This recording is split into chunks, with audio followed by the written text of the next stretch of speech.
Lewat mulut kita juga harus menjadi berkat atau memiliki kerendahan hati.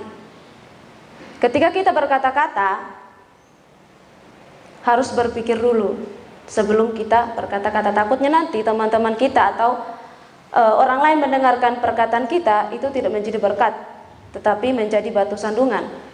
Lebih bagus orang di luar sana yang tidak belajar tentang Alkitab daripada kita yang tahu atau belajar tentang Alkitab. Orang yang rendah hati akan menempatkan orang lain lebih utama daripada dirinya. Orang yang rendah hati akan menempatkan orang lain lebih utama daripada dirinya sendiri. Di dalam Amsal pasal 18 ayat 12 dikatakan bahwa orang yang meninggikan diri akan mengalami kehancuran, tetapi orang yang merendahkan diri, dia akan memperoleh kehormatan. Di dalam 1 Petrus 5 ayat 5b sampai ke 6 dikatakan juga bahwa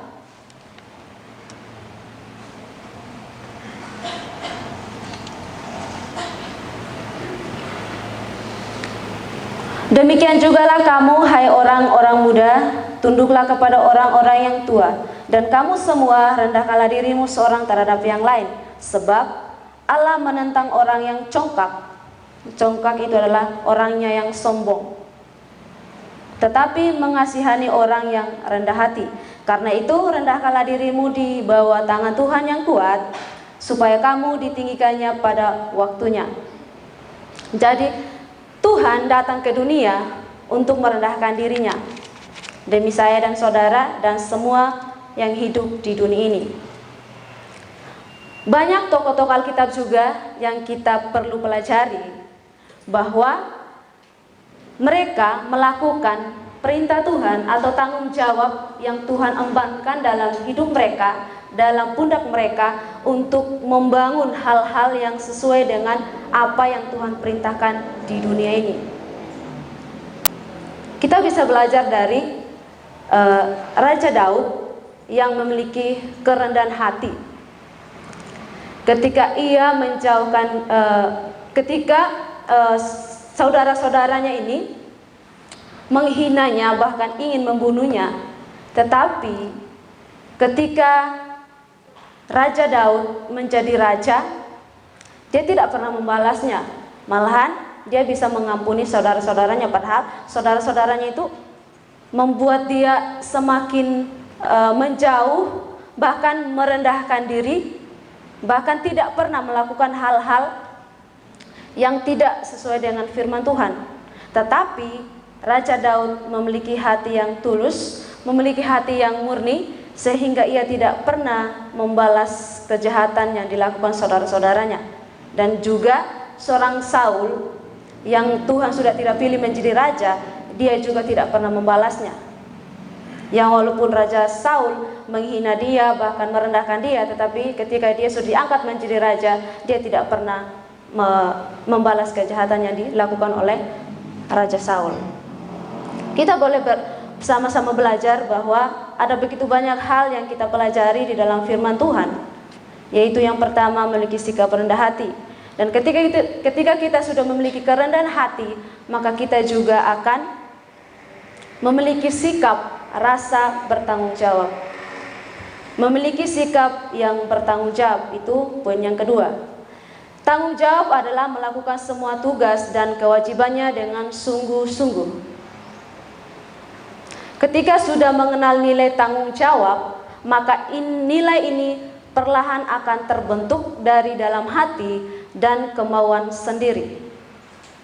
Ketika sudah mengenal diri sendiri dalam melakukan segala tugas dan tanggung jawab, maka nilai ini perlahan akan terbentuk dari dalam hati dan kemauan sendiri.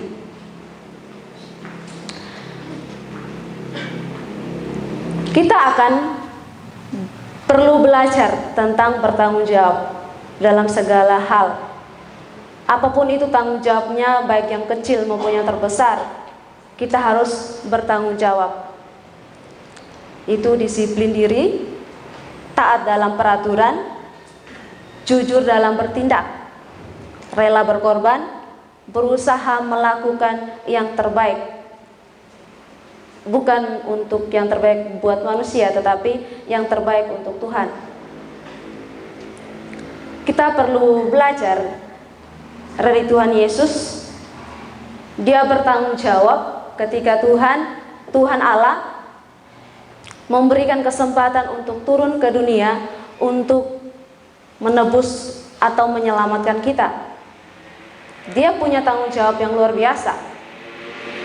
Kalau manusia mungkin tidak akan melakukan itu, karena baginya dirinya sendiri aja nggak bisa, apalagi bertanggung jawab dengan orang lain. Tapi Tuhan memiliki hati yang sungguh luar biasa dan bertanggung jawab untuk menyelamatkan kita semua.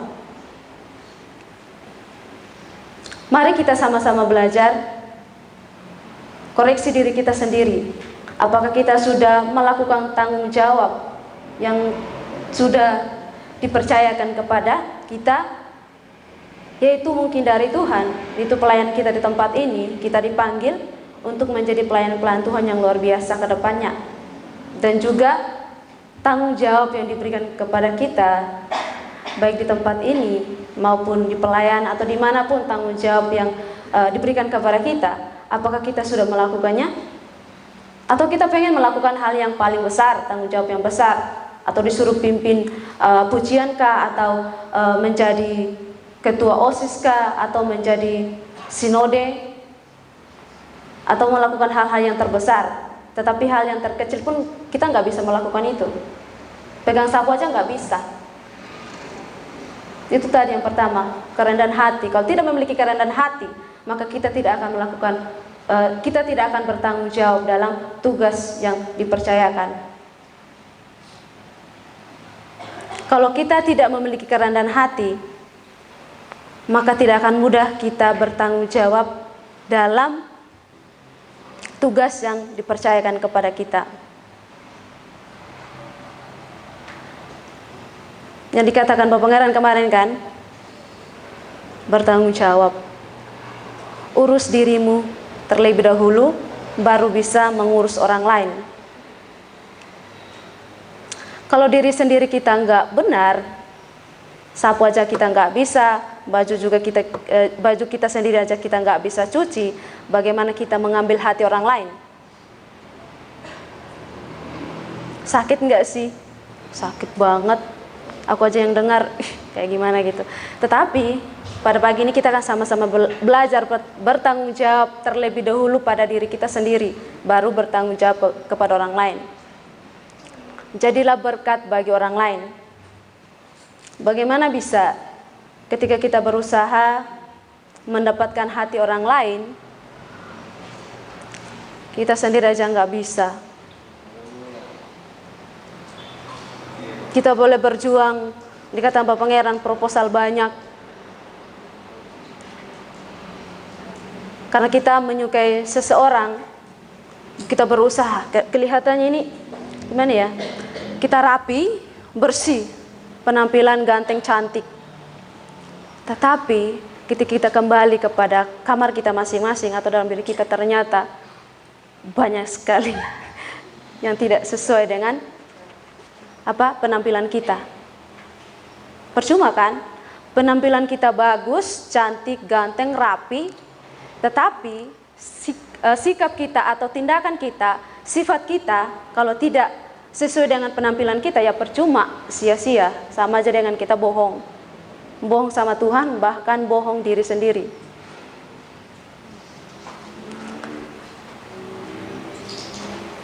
Jadi teman-teman sekalian, pagi ini kita sama-sama belajar supaya kita bertanggung jawab dalam segala hal yang Tuhan sudah percayakan kepada kita.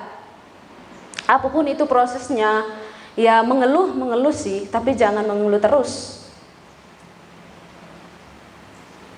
Kalau kita dipercayakan supaya kita bekerja ini, itu, ini, apalagi sekarang kan disuruh cinta kampus terus, bersih-bersih. Tapi kita sering lari dari itu. Padahal itu hal kecil loh, pekerjaan kecil. Bagaimana kita bisa menghadapi pekerjaan-pekerjaan yang Tuhan berikan kepada kita suatu saat nanti ketika kita sudah terjun dalam pelayanan.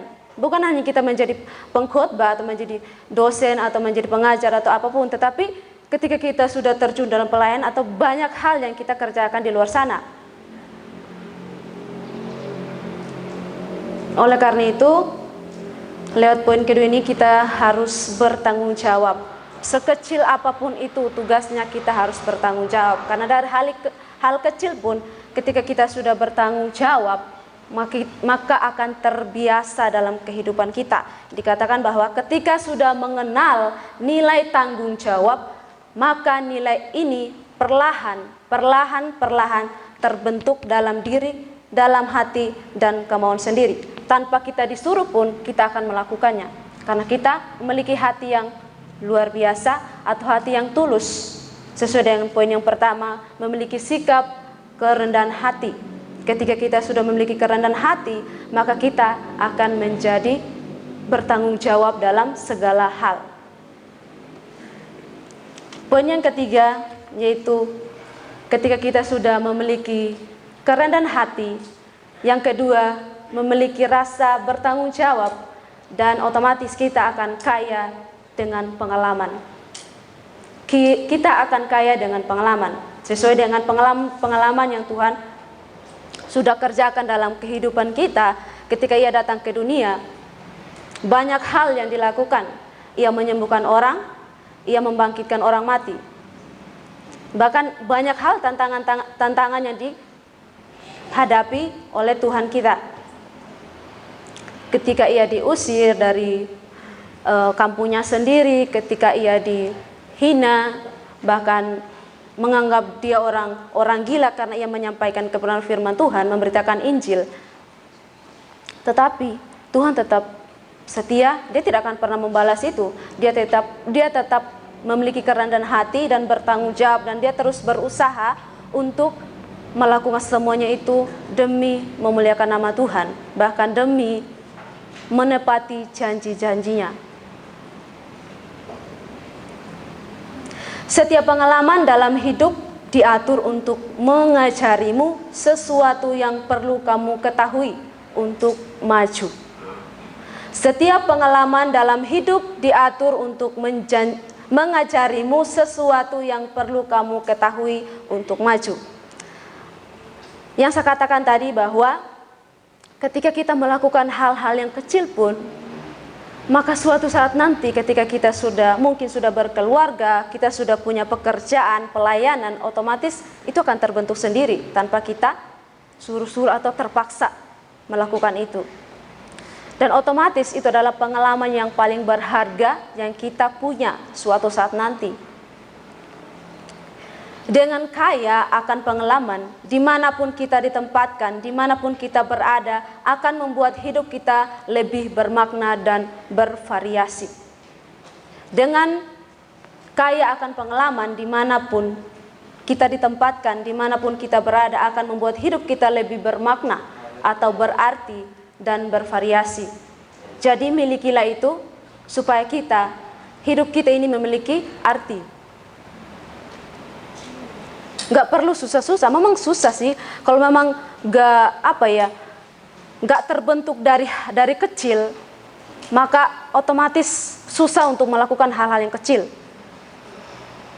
Kalau kita sudah terbentuk dari hal-hal kecil, otomatis kita akan ketika kita semakin bertumbuh, semakin berkembang, otomatis sikap-sikap itu akan terus mengikuti kita, asalkan kita terus mengasahnya.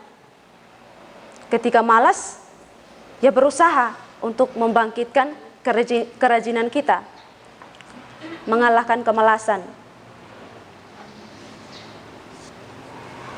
Pengalaman adalah guru yang terbaik.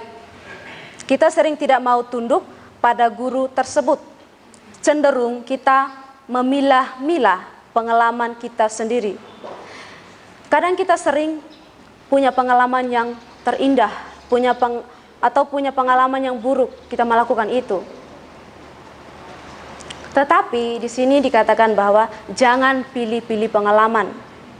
Jangan cari pengalaman yang manis-manis atau yang indah-indah, tetapi ketika kita pengalamannya dari hal-hal yang luar biasa atau hal-hal yang buruk seperti proses-proses yang kita alami, otomatis itu adalah pengalaman yang paling luar biasa.